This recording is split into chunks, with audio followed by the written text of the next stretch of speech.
Good morning, Magic Tribe. Welcome back to Magic Mom Ministries or Magic Mom 101, depending on which one you know us as. And I hope you're ready for this 9th episode of our SoulCast Sunday. Today we are discussing co-creation. And the thumbnail card is going to make all of you laugh really hard, just like it did me. Mind you, I picked the card and I didn't read it. Actually, I didn't even look at what the number was because I had my finger over it. I was just using the picture. And just now I looked at what it said, and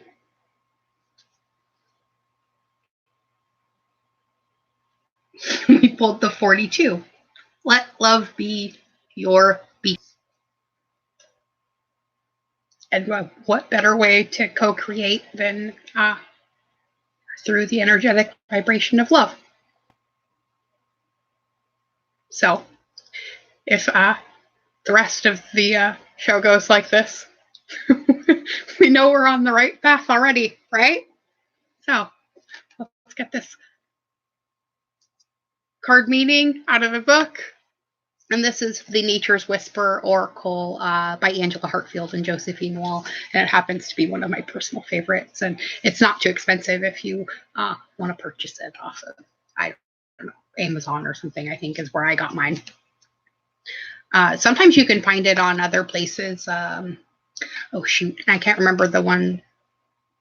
Thrift books is where I got a lot of my decks. And a lot of the books that I read too, during this whole process, to all of you. I think I got most of them off of thrift books, and they're really inexpensive. And if you don't mind them sometimes having a little bit of handwriting in them, or having a bent page or two, they're a great way to get some really cheap, awesome information.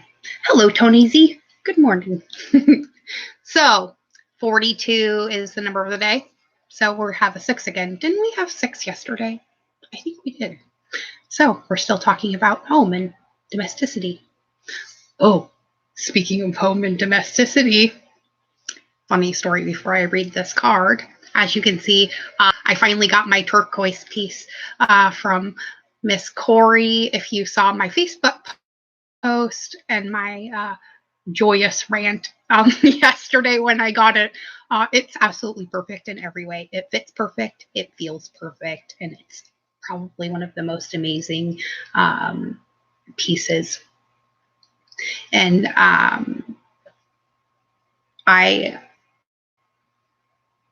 when I got the last one I got from her, she just happened to say something about having a turquoise piece. And I'm like, oh, I've always wanted a turquoise piece. And she just happened to want to rework this one. And it is even more amazing than I imagined. So there you have it. All your needs and wants are met above and beyond your greatest expectation, right? Sometimes all you have to do is ask.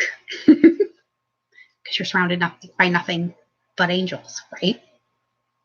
So let's let love be our beacon and start co-creating with the universe, huh? Okay. So let's get a look at this card again because it's amazing. One of my favorite cards in this deck. So, Magic Tribe, as we start this and our new week, lead with love. And when you enter into a new situation, see love paving the way. If it is a tense situation or a work environment, do a visualization exercise of filling the space with bright, beautiful love for everyone, including yourself. Acknowledge what is going on and be willing to change how you are approaching this. Communication will be harmonious and you will have greater prospect to create what you're looking for. Focus on the light within you. Imagine this light shining out of you. Your inner light will permit you to see the world with new eyes and learn new things every day of your life. Right? Love it. Hello, angel fish. So Let's get some cards from the Divine Wisdom deck. It is Sunday after all, right?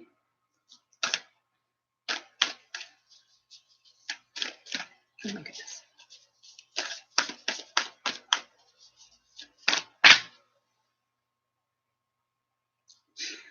I don't think that's all of our message, but I just had a whole pile fall out, so hold on a second.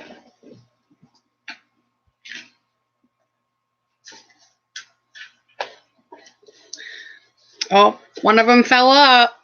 The other one fell down. So the other one was 5 cards. We'll put that one back. I think that's going to be too many. So I think the face-up ones are going to be our message. So let's see. Oh, we got 4. That's still a lot. Oh. Good morning, Ronnie. Okay, so here is our first 2. They're kind of thematic, right? And the second 2, you have a lot of fall colors in this, right? Lots of water and movement. Okay, so we're going to start from the bottom to the top. So it says, your potential is unlimited in all that you've chosen to do. Do not assume that a soul which has incarnated in a body, which you call limited, has not reached its full potential, for you do not know what that soul was trying to do, right? So we can't make snatch judgments about people and who they've chosen to be in this incarnation, even if we do see their highest aspect. Some people don't make that choice, right? Our next one says, you are, have always been, and you are and will always be a divine part of the divine whole, member of the body. And that is why the act of rejoining the whole, of returning to God, is called remembrance. I love when they use wordplay. Neil was great at that, or still is great at that, honestly. So our next one, sitting in a boat, right? So this is actually a repeat. So we seem to have a little bit of theme. Some people may still be having a problem with free will. So listen to this again. What kind of choice is free when to choose one thing over the other brings condemnation? How is free will free when it is not your will but someone else's which must be done? Those who teach you this would make a hypocrite of God, right? God wants for you what you want for you, as long as it follows the one rule. Harm none, including yourself, maybe especially yourself, because harming yourself is harming the whole, and vice versa, right? Ooh, 999s.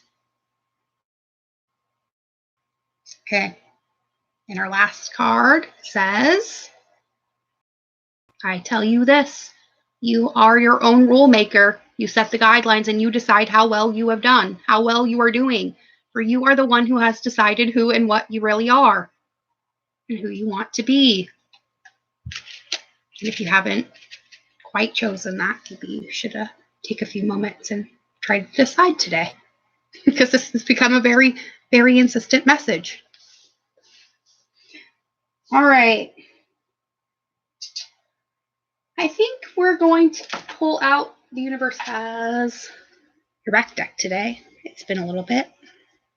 I'm just going to shuffle it one more. Hold on a second. Let's wake her up a little. It's been a little bit. Oh, she has a message already. I am a spirit having a human experience, and I'm here to get closer to love. Message from your soul. Reminder, right? Very insistent. No. I'm not sure about this bottom one. I think it might want to come out, but I'm not sure. Let's see if it pops out again. Oh, there it is. As I said it. All right. And it says, instead of praying for an outcome, I pray for the highest good for all. Ah, I we've gotten stuck in the specifics. We've stopped trying to achieve the highest outcome and instead have started focusing just on what we need in our own lives again, right?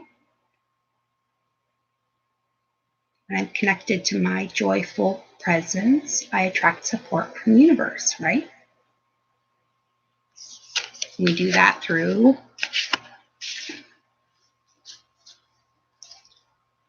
trying to find the highest good for ourselves, which is finding it for everyone, right? Ooh. Oh, now I'm not sure which one. Okay, so we have one. Okay, we got two. Okay, that one looks like it was upside down for a second. The moment I realign with love, clear direction is presented to me, right? And my capacity to tune into the energy of love gives me the words I need when I'm ready to speak up, the compassion I need when it's time to forgive, and the power I need when I'm lost, right? And our last message from the universe, we'll do bottom to top because these ones fell out upside down. We get, I'm unapologetic about what I desire and trust that what I focus on will grow. There it is. Oh, I'm not sure how that one ended up upside down. My outer experiences are a reflection of my internal condition. This may have come out because we are still denying this aspect a little bit and thinking that just because it's shit that's going on in our head, it's not going to be manifested in our reality. But we got to remember what we focus on will grow, right? Ooh, shit just got deep real quick. Oh. So let's all refocus on our highest good. Thank you, universe, for helping me see beyond the limits of fear. Thank you for expanding my perception so that I can see what is of the highest good. And there you have it, right? A pretty clear message. They've been getting clearer and clearer.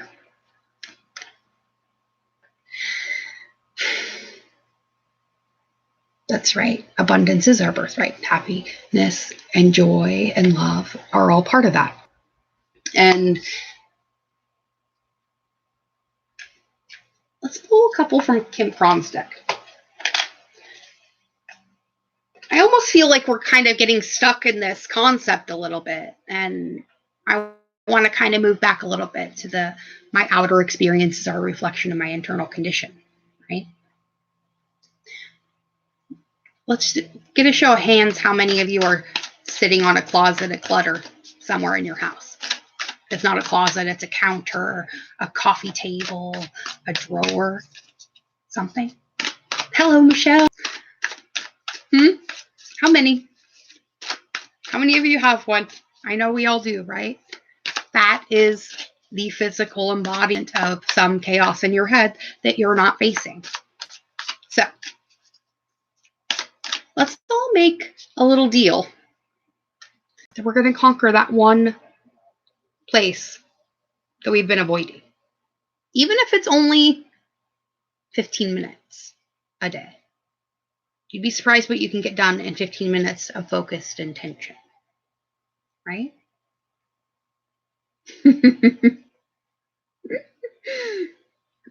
Right? We're getting that way ourselves here, Ronnie. Closer and closer. So, Kim Cron's deck says we have the Six of Wands, right? In our first rainbow. Rainbows call in blessings. Nope. Keep turning my cards upside down in my hand. But this one's kind of relevant. The Five of Wands is kind of like feeling like everything's chaotic and you don't know where it's going to go. It's funny that this one came out first. So maybe let's see what this one is.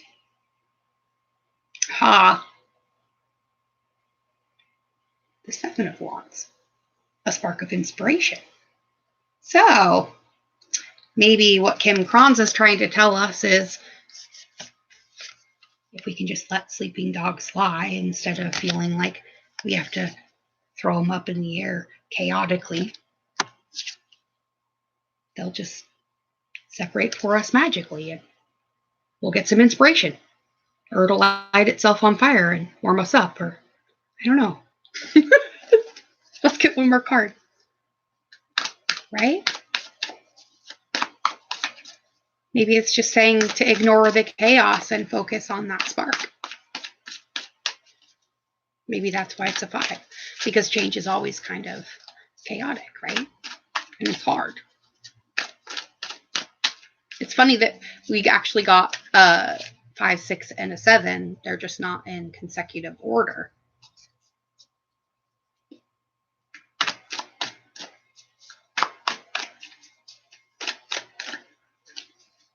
So somewhere we've got it twisted.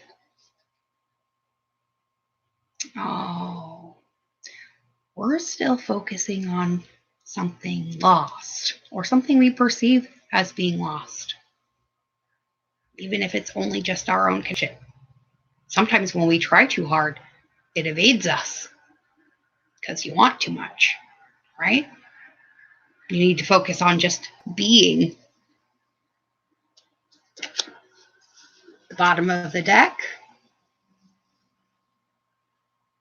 Hello.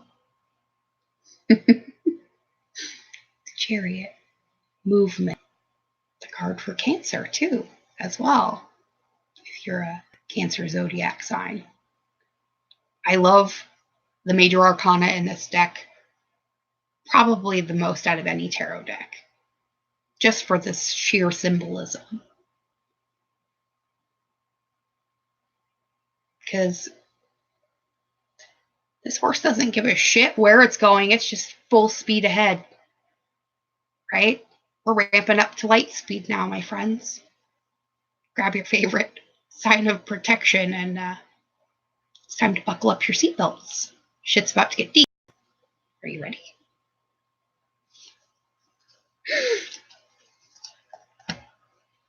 I know I'm trying to tell myself I am, but I still have to worry. I still wonder myself a little bit too. And that's okay. That's part of embodying the process, right? You have a jumper right off the bat. And it's the 11, 29. I do not need to have money to attract money. This is a big, big block. So listen to this again. Our message from Esther and Jerry Hicks and AM. You do not have to have money to attract money, but you cannot feel poor and attract money. The key is you have to find ways of improving the way you feel from right where you stand before things can begin to change. By softening your attention to the things that are going wrong, and by beginning to tell stories that lean more in the direction of what you want instead of in the direction of what is currently happening, your vibration will shift. Your point of attraction will shift. And you will get different results. Because, what's the definition of insanity? Doing the same thing over and over again, expecting a different result. Bingo! I think the universe is telling us to stop fucking doing that, or we're just going to keep getting the same result, right? Turn around, focus on something else. Let's get another message from Abraham.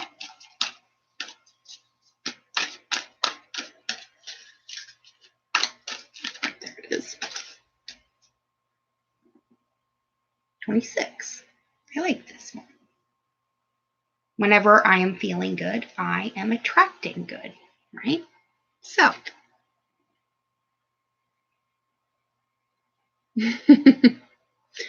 when you think a thought of uplifting or abundance or well-being, you're filled with a feeling of positive emotion. You may trust the way that you feel as the indicator as to which side of this subject, which is really two subjects, you're on.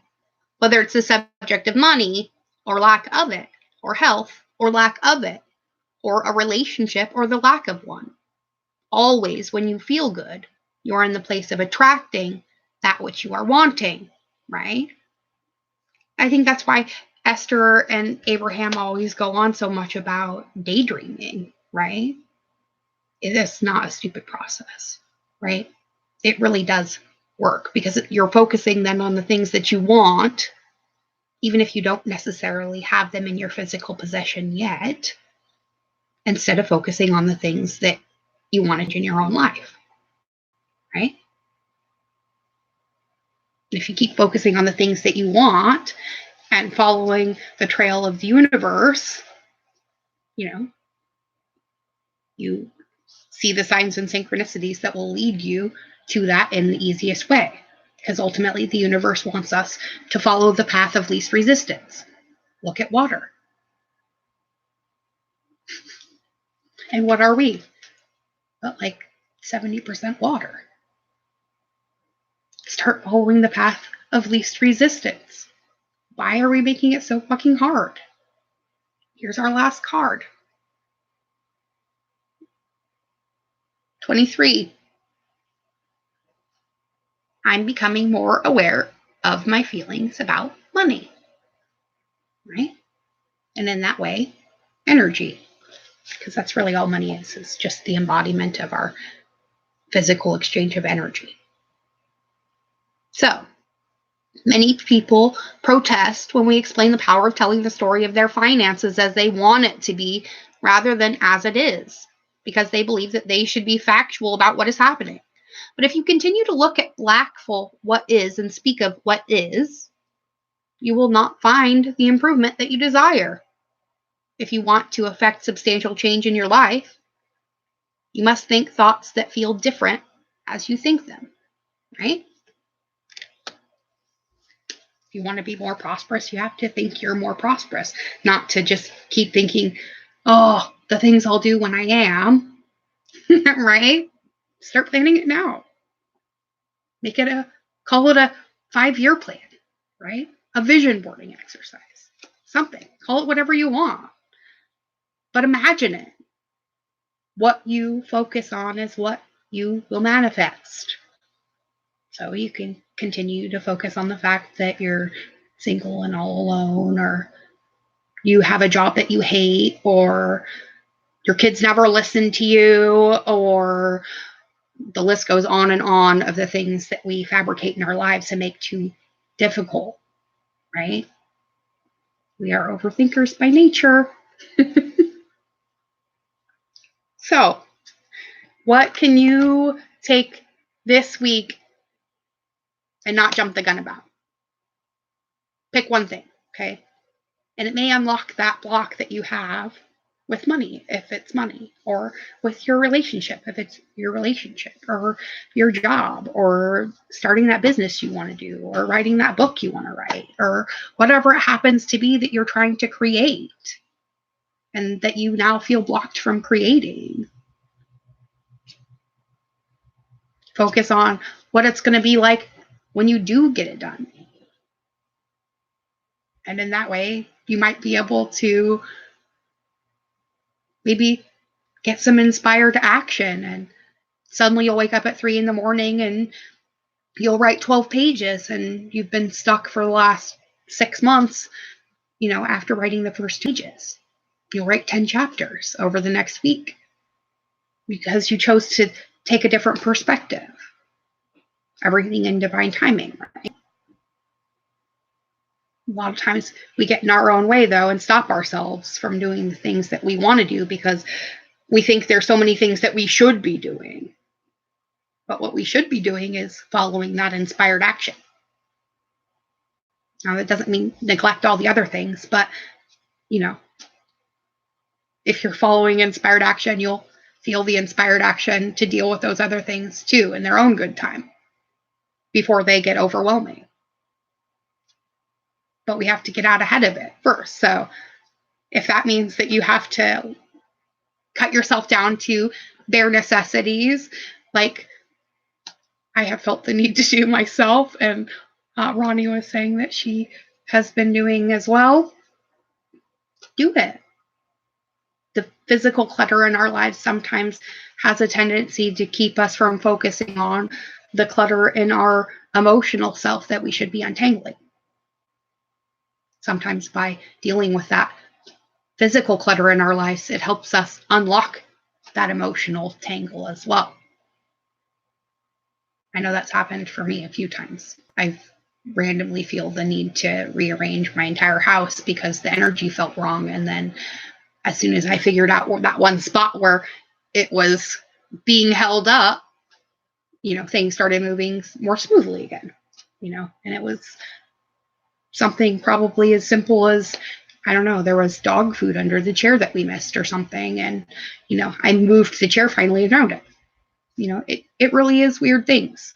Like maybe you have a pile of dust bunnies in the corner of your living room behind all your TV and everything. And, it's back there, but you've been trying not to deal with it because, it's going to mean that you have to untangle all the wiring for all your electronics and unplug everything. And it's going to be a huge pain in the ass. And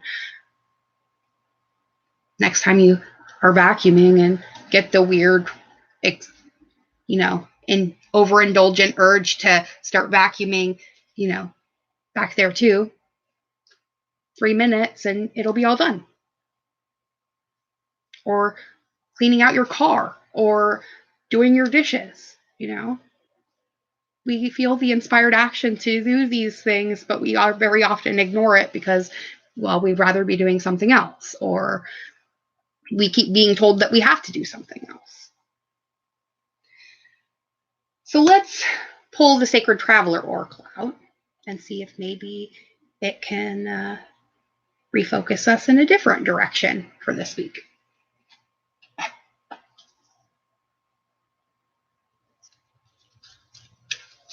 Oh my goodness.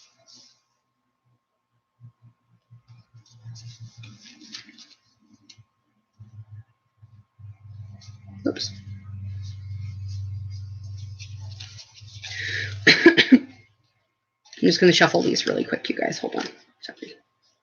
Like trying to drop them all over the floor. These cards are too big for my hands.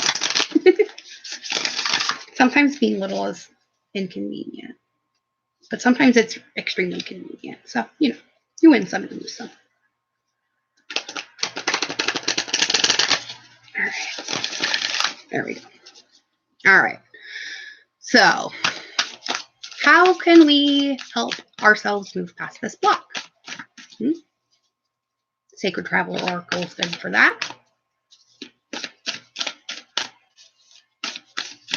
And then this card over here on top of the Esther Hicks deck is staring at me. I didn't look at it before. Now that I have lifted my hand off, it kind of is relevant, but we'll wait till the end. You're welcome, Ronnie. Glad I could help you out with that. All right.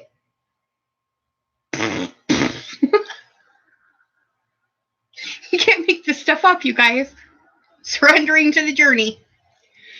Release control.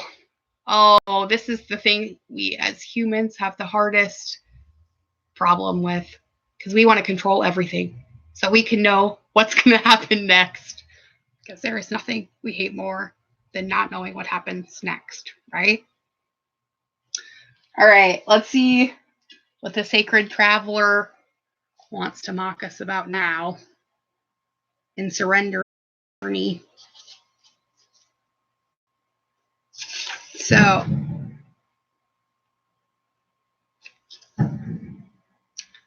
ignore my neighbor putting the garbage out. So as it's time to let go. All is well. The Creator is at your side. You don't have to do it alone. Your life is guided. This is not the time to try to control the details of your life. Let it flow. There are times to hold on, but this is the time to completely surrender. Surrender to the greater forces of the universe. Let go of wanting to control your future. Simply turn your challenges over to your spiritual source. The Creator will escort you on your journey. The Sacred Traveler wants you to know surrendering is not giving up. You're not yielding to a force outside yourself. You're opening to your soul.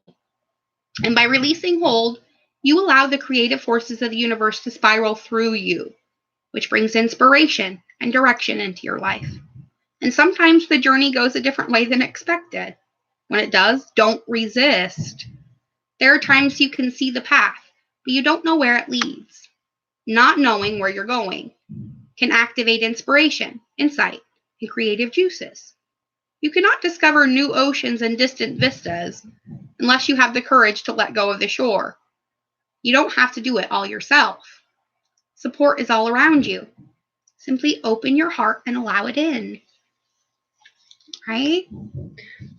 Very often we don't see that there are people around us wanting to help us out all the time. We think we have to do it all ourselves. And maybe that's really what we have to surrender. Our need to control it all and do it all ourselves. Maybe we should open up our arms and say, hey, I really need help getting from point A to point B.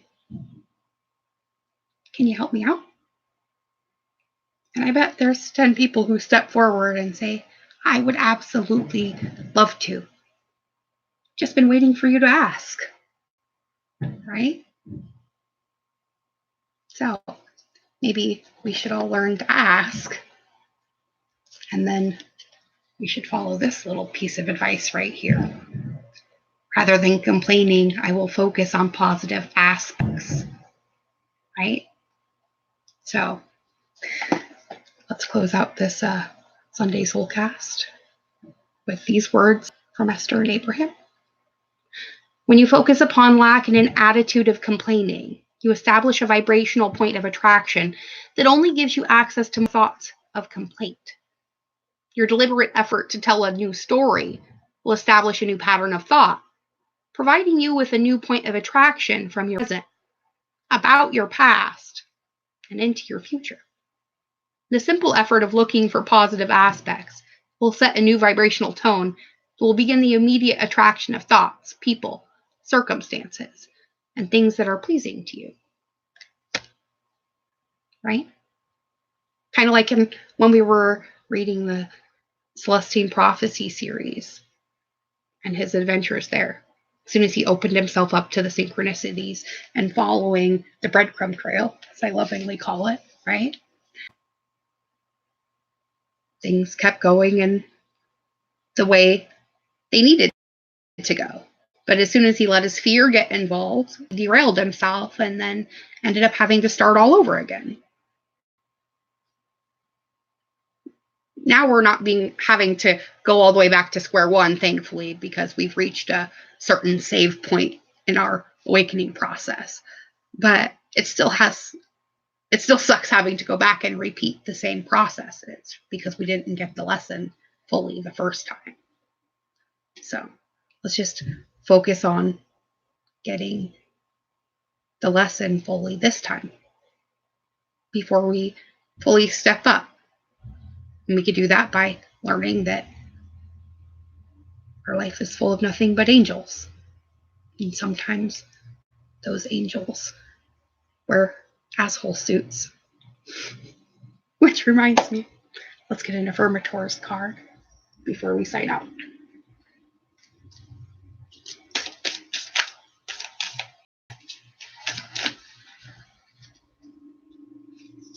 It's right there. Confidence. So this is how we're going to combat all of this fear that's trying to go. We're going to acknowledge the fact we have the confidence to get this done because we've done it before. We're just doing it again, faster and smarter this time, right? So in this moment, I want you to take a step back and look at yourself with the pride of a good mother. See an abundance of abilities and talents that show up all the time in big and little ways. And if you could stick yourself on the refrigerator, you should. And then invite all the neighbors over and say, look at that. Can you believe what an A+ that is? Because you are a complete and utter perfect A+. Exactly as you are. So go out. Be good. Be good to yourselves. But most of all, be good to each other. because kindness rocks. And it's what makes the world go round. And if we want a better humanity, we should be better humans. So if you see somebody struggling and you have a means of helping them out, do it. The universe will reward you. I love you all, and I'll see you on Tuesday.